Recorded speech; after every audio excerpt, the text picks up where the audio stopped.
गोटे गाँव रे कुमर नामक एक गरीब कृषक रहुथिला। से बहुत परिश्रमी थिला। से गाँव जमीदार क्षेत्र परिश्रम करी कष्टे मष्टे तार गुजराण मेंटाउथिला। ता बापांकर देह खराब थिबारु ताकू जमीदार को खेत बिकिबाकू पड़िला। दिने सकाळु सकाळु जेतेबेले कुमर जमीदार क्षेत्र काम करुथिला तार कोदाळ कौनसी एक धातु उपरे बाजिला। से भाविला है कौन गोटे जाउची आहा खोली देखिबी।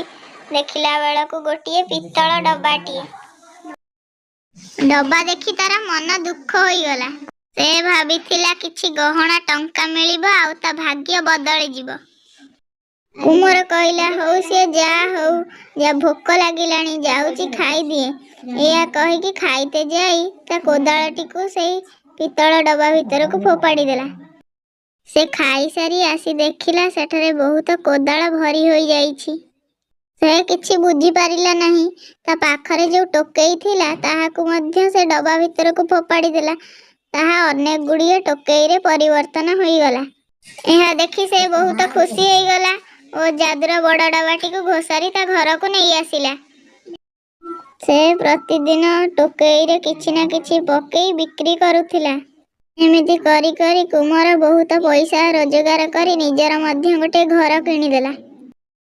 से ता बापांकर मध्य चिकित्सा कराइला।